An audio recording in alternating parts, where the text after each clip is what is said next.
Premier jour du mois d'août 2020. Vous êtes sur la chaîne qui rassemble, il est 13 h. Bonjour et bienvenue dans votre journal. L'édition 2020 de la Semaine nationale de la propreté démarre ce samedi, une 5e édition qui a pour principal enjeu la sensibilisation des populations sur la préservation de la qualité de notre cadre de vie. Grace Kando a rencontré la ministre de l'Assainissement et de la Salubrité et vous l'entendrez en tout début de journal.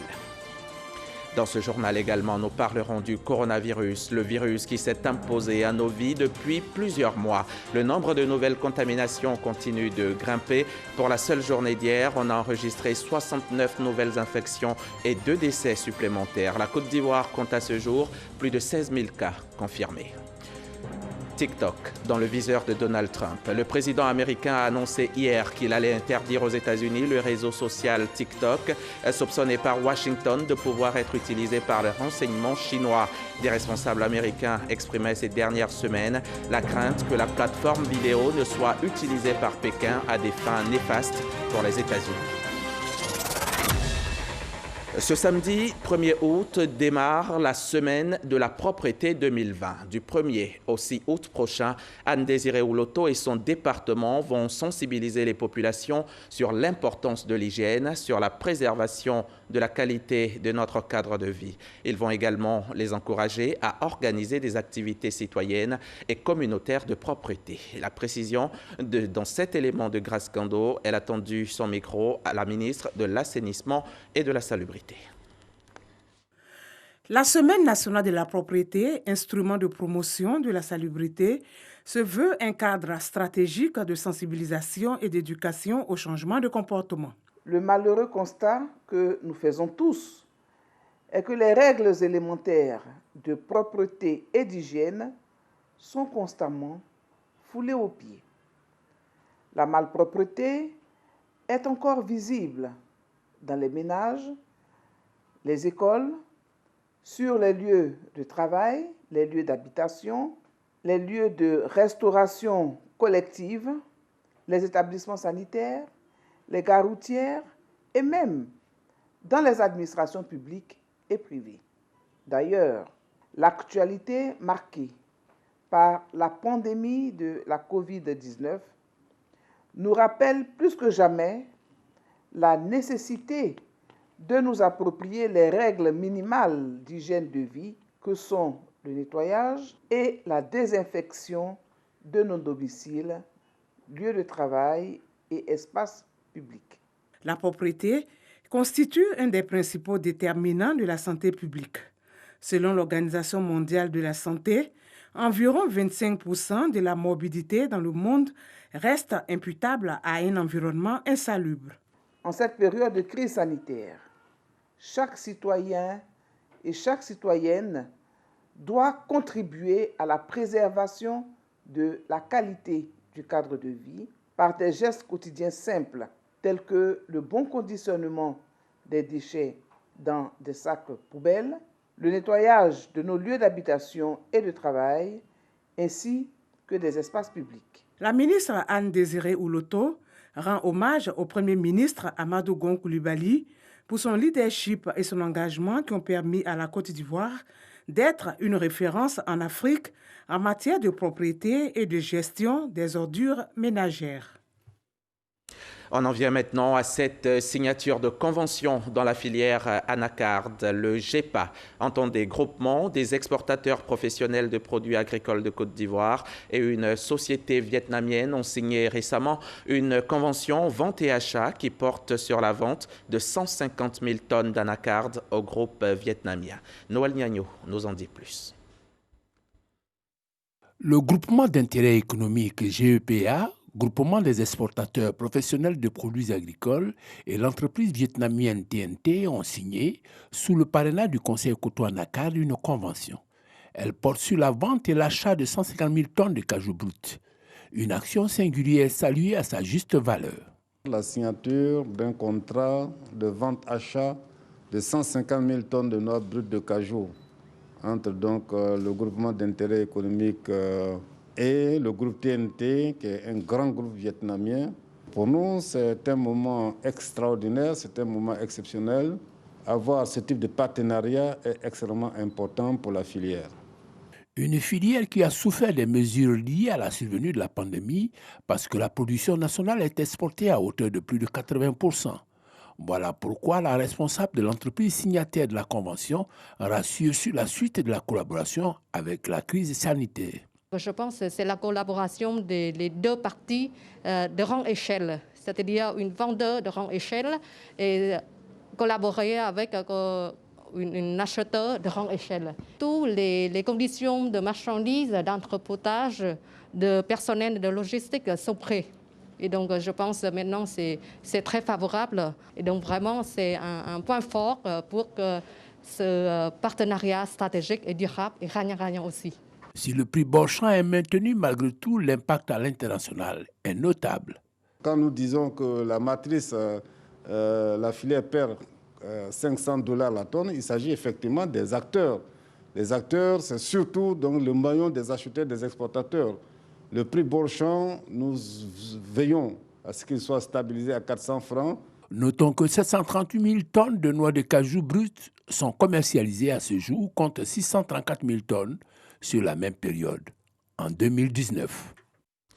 Le ministre de l'Agriculture était en ce moment-là dans les locaux de la Bourse régionale des valeurs mobilières. L'instance abritera très prochainement la Bourse des matières premières agricoles, un projet dont se félicite Kobenan Kwasi Adjoumani, car sa mise en œuvre permettra de donner un coup d'accélérateur à la commercialisation de nos matières premières. Jean-Luc Bangbo, reportage.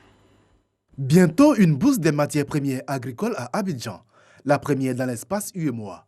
Les travaux en vue de la mise en place effective de cet outil ont connu une avancée notable. Nous avons procédé à la définition de l'architecture du marché, à la conception de son cadre légal, réglementaire et institutionnel, à l'élaboration du business plan de toutes les entités du marché.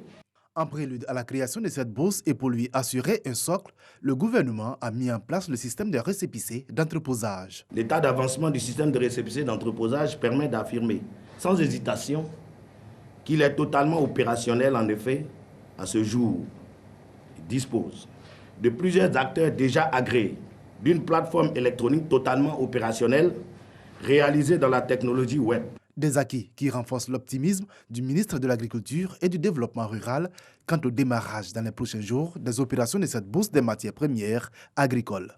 C'est un instrument, je dirais un outil qui est mis à la disposition de l'État de Côte d'Ivoire pour valoriser les produits agricoles. Le producteur qui voit souvent ses produits pourrir sans moyen de les évacuer sur le marché, s'en trouvera heureux parce qu'il sait que désormais, il y a un outil qui sait où se trouve le produit et à quel niveau on peut assurer sa commercialisation. 3 spéculations ont été retenues pour le démarrage des opérations de la bourse des matières premières agricoles. Il s'agit de la noix de cola, la noix de cajou et le maïs. Souvenez-vous, le 17 octobre 2019, à Zambakro, le ministre de la Défense procédait à l'ouverture officielle du premier cours d'études supérieures de défense de la première école de guerre des forces armées de Côte d'Ivoire. Une école d'excellence et de stratégie pour bien former les cadres militaires afin qu'ils soient capables d'apporter des solutions à la problématique du terrorisme et des menaces. Les 14 premiers officiers supérieurs stagiaires de l'établissement viennent de recevoir leurs insignes et de leurs brevets et leurs parchemins de fin de formation. Abou Sanogo, Traoré Zakaria.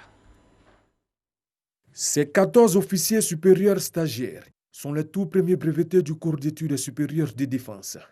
Ils sont la première promotion de l'école de guerre de Côte d'Ivoire. Ils ont reçu les insignes de leur brevet et les parchemins marquant la fin de leur formation. Ces officiers doivent consolider les 3 acquis majeurs de leur formation, à savoir l'acquisition d'un socle de connaissances des opérations, avec l'exigence d'interopérabilité croissante des nombreux acteurs nationaux et internationaux. Ensuite, les perspectives de développement de partenariats de défense dans une approche globale des problématiques contemporaines. Enfin, la recherche de l'efficience dans la décision et dans l'action. Les forces armées de Côte d'Ivoire réussissent ainsi le pari de tenir le corps d'études supérieures de défense en Côte d'Ivoire. L'ouverture de ce cours marque pour nous la concrétisation de la volonté de modernisation de notre outil de défense.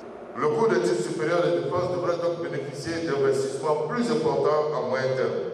Il s'agira de donner à cette structure d'enseignement militaire supérieur un caractère véritablement international avec le corollaire d'aménagement nécessaire à son rayonnement. Plus spécifiquement, la mise en œuvre d'un partenariat académique avec une structure universitaire nationale au fin de l'ouverture d'une filière de Master 2 en stratégie et défense.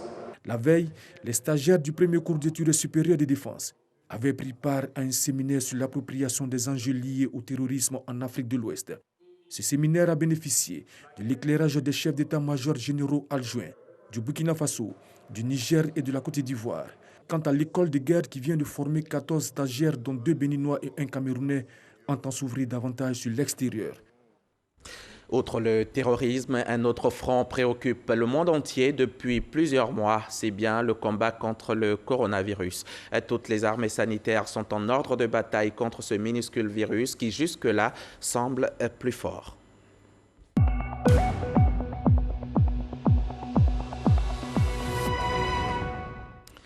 La Côte d'Ivoire a encore enregistré 2 nouveaux décès de Covid ces dernières 24 heures. 2 morts, 69 nouvelles infections et 268 patients ont recouvré la guérison. Le pays compte à ce jour 16 047 malades liés au coronavirus et 102 vies emportées par le virus. 102 personnes tuées par cette maladie qui se propage toujours. N'oublions pas le slogan « Main, masque, distance », lavage des mains, port du masque et maintien d'un mètre de distance entre vous et les autres, ces bons gestes qui sauvent des vies.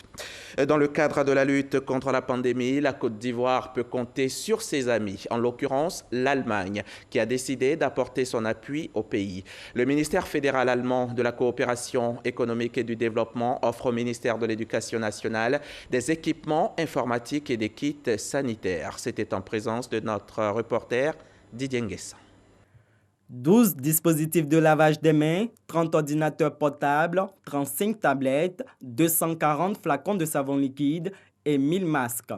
Voici, entre autres, le contenu du don offert par la République fédérale d'Allemagne à la Côte d'Ivoire via le secrétariat d'État chargé de l'enseignement technique et de la formation professionnelle pour un coût global de plus de 30 millions de francs CFA. Ces équipements permettront certainement aux apprenants des centres de formation professionnelle bénéficiaires de continuer leur apprentissage en toute sécurité sanitaire.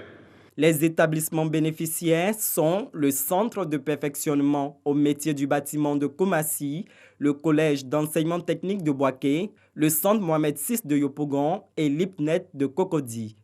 La réouverture des structures de formation s'est opérée dans le strict respect des mesures et gestes barrières dans sa lutte contre la propagation de la pandémie. Le gouvernement ivoirien a bénéficié de l'appui des partenaires du système éducation-formation et des pays amis qui lui ont permis de répondre en partie aux besoins en matériel et produits sanitaires.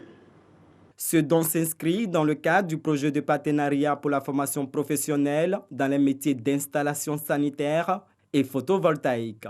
L'Union européenne dispose de plus de 2 milliards d'euros qui subsistent d'une enveloppe baptisée « Instrument de soutien d'urgence ». Avec ces fonds, les Européens comptent entre autres pouvoir faire pièce aux États-Unis. Il s'agit de mettre eux aussi sur la table des investissements massifs pour aider les efforts de recherche de vaccins contre le coronavirus et les capacités de production. Les États-Unis avaient quant à eux consacré 6 milliards de dollars, soit plus de 3 000 milliards de francs CFA au financement de la recherche chez les laboratoires et des précommandes pour 1 000 milliards de francs CFA. En attendant, il faut s'atteler à appliquer les mesures de prévention pour ralentir le virus dans sa progression. On passe à autre chose. Venons-en, par exemple, au premier conseil municipal 2020 de Boundiali, dans la région de la Bagoué, à plus de 660 km au nord d'Abidjan. C'est le quartier Loro qui a abrité la réunion. La réunion dirigée par Madame le maire elle-même, la ministre Mariatou Koné. Il ressort qu'au titre de l'exercice 2019, le conseil a réalisé un excédent de 120 millions de francs CFA. Le reportage sur place de notre correspondante à Mississauga. Près de 120 millions de francs CFA. Voilà l'excédent enregistré au titre de l'exercice 2019 par la municipalité de Boundiali. L'annonce a été faite lors de la première session ordinaire délocalisée à Loworo, un quartier de la commune. Pourtant, une quinzaine de projets sont en cours de réalisation dans cette commune dans les domaines de l'éducation, de la santé, de la salubrité, de l'autonomisation des jeunes et des femmes. Le compte administratif de l'année exécuté par la maire Mariatou Koné a été examiné et approuvé par l'ensemble des conseillers qui lui ont accordé leur quitus. Si Madame le maire n'avait pas usé de ses relations extérieures, le budget ne serait pas excédentaire. La subvention de l'État, plus ce qu'on collecte sur les impôts qui font les ressources des mairies. Or, ce n'est pas suffisant. Donc c'est pourquoi j'ai dit qu'il faut féliciter le maire. Commune aujourd'hui 100% électrifiée grâce à l'action conjuguée de l'État et de la municipalité. La cité de l'Hippopotame bénéficie également de plus de 20 km de bitume dont les travaux sont en cours. Toutes ces actions de développement sont expliquées aux populations lors de cette session. Chaque conseil délocalisé est une occasion de rapprochement et de communion entre les populations de la commune. Également une opportunité pour expliquer aux communautés ce que fait la collectivité que nous sommes. Que notre conseil municipal puisse cultiver l'esprit d'équipe. Une telle façon de faire, de montrer à la population ce qu'on fait et de prendre en compte leurs observations, permet à la population elle-même de participer à la gestion et de donner des avis et de donner effectivement des conseils pour savoir la conduite à tenir vis-à-vis des populations également.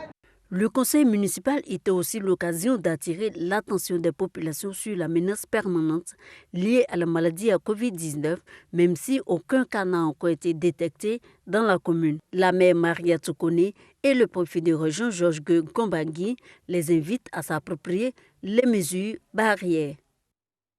C'était un reportage d'Ami Sissoko. Hier, vendredi 31 juillet, la communauté musulmane a célébré l'Aïd el-Kébir, la fête du sacrifice, une journée de partage et de prière. Notre correspondant à San Pedro a suivi la prière pour vous au quartier Lac Cité Balmer. Selon Sam Conan, les fidèles et les autorités ont prié pour la paix en Côte d'Ivoire. Mosquée Lac Cité Balmer, jour de la fête de la Tabaski. Les fidèles musulmans sont venus nombreux prendre part à la prière après le rendez-vous manqué du Ramadan. Une prière en présence des autorités de la ville. Après les 2 rakats obligatoires, l'imam principal de la mosquée, Traoré Mohamed Kissima, a dans son sermon invité les fidèles musulmans à l'humilité, au pardon, à la tolérance, au partage et à la paix, surtout en cette année électorale. L'imam a exhorté les fidèles à rester sereins. En même temps, il a lancé un appel solennel à tous les politiciens de faire taire tout ce qui est querelle, tout ce qui est division. Ce rassemblement pour la prière a eu lieu grâce à la levée de certaines mesures de restriction liées à la pandémie de la Covid-19. Pour le Ramadan, on n'a pas pu effectuer cette prière-là, parce que la Covid était vraiment très vive. Et là, avec les efforts de l'État fournis, alors nous avons pu trouver au moins la solution. Donc c'est pourquoi j'ai tenu à passer ces messages pour exhorter nos concitoyens à continuer de respecter ces mesures barrières. L'imam principal de la mosquée, Lac Cité Balmer, a par la suite procédé à l'immolation du mouton, symbole du sacrifice d'Abraham à Dieu. De San Pedro, on met le cap sur Daloa dans le Haut-Sassandra. Là-bas aussi, on a célébré la Tabaski sur fond de solidarité et de cohésion sociale. 2 membres du gouvernement ont même fait le déplacement de Daloa pour se tenir aux côtés des fidèles musulmans à l'occasion de cette célébration de l'Aïd. Kader Sogodogo de la station régionale RTI Boaké. Jour de prière de l'Aïd el-Kébi à la mosquée principale de Daloa. L'arrivée de El Hadj Abbas Diaby marque le début de la prière. 2 membres du gouvernement sont présents, Mamadou Touré et Belmondo Dogo. Ils sont accompagnés des autorités administratives et des élus de la ville. 2 rakats pour la prière, un sermon axé sur la nécessité pour tout musulman de préserver et de participer à la recherche de la paix autour de lui, d'avoir la crainte de Dieu à travers la foi. Les autorités présentes sont allées dans le même sens. Cette élection ne doit pas se faire avec violence. Une élection doit permettre à chacun de s'exprimer librement et aux populations d'aller voter librement. Il y a eu des événements qui sont passés à Abidjan, mais ici aussi. Et je voudrais joindre ma voix à tous les cadres qui sont ici pour exprimer encore notre compassion à l'ensemble des personnes qui ont été victimes des différents événements que nous avons connus. Et c'est au nom du chef de l'État. Immolation de plusieurs moutons ou le sacrifice d'Abraham. Daloa, comme toute la Côte d'Ivoire, vit au rythme de la Tabaski.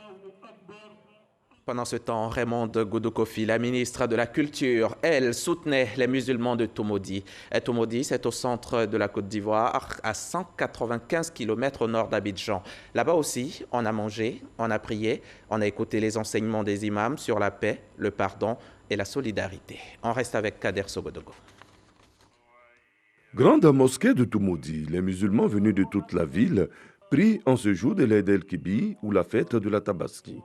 La prière est officiée par El Hadj Ibrahim Silla, le grand imam de Tomodi. Une prière en présence des autorités de la ville, avec à leur côté le ministre de la Culture et de la Francophonie, Raymonde Goudou Kofi. Après la prière, place au sermon. L'imam va prôner le pardon, la tolérance et le partage qui donnent un sens à la foi. L'Aïd el-Kébi ou fête du mouton, le ministre a offert des béliers et encouragé les fidèles au vivre ensemble. Nous savons que la Tabaski est une des fêtes les plus importantes de la communauté musulmane.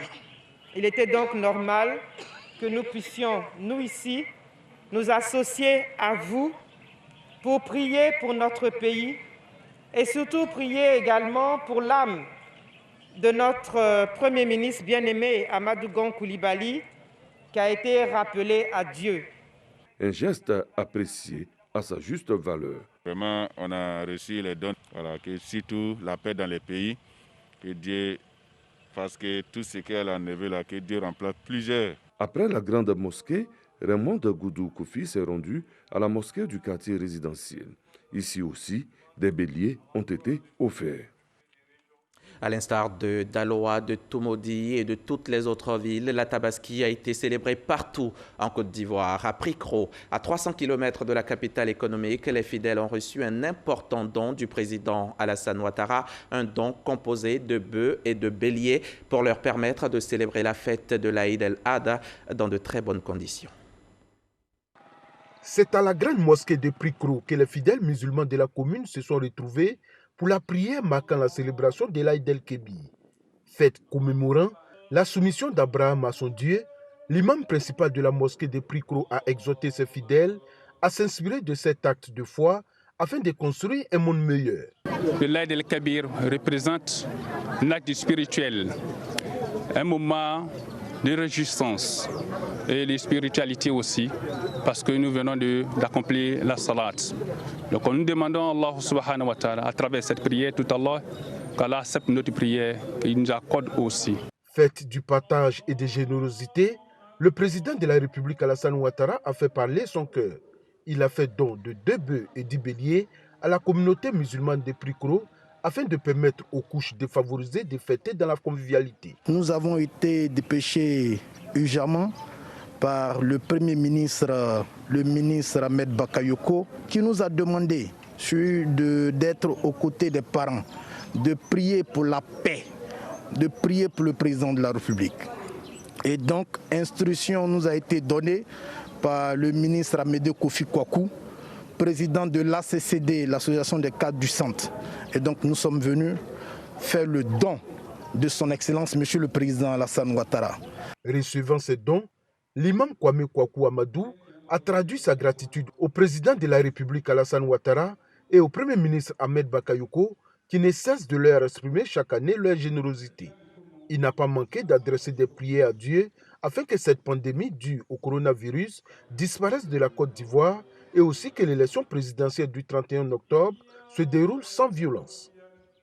C'était un reportage d'Herman Niamien qui nous a confié avoir passé une très belle fête de Tabaski. Les magistrats de la Cour des comptes renforcent leurs capacités. Ils se forment sur les nouvelles normes de comptabilité publique et privée. Cela grâce à un financement du PAGEF, le projet d'appui à la gestion économique et financière. On en sait plus avec Francis Boifo. C'est une juridiction indépendante. La Cour des comptes contrôle les dépenses de l'État et certifie ses comptes. Partout où il y a de l'argent public, la Cour des comptes est compétente pour aller vérifier si l'argent est utilisé selon les règles en vigueur.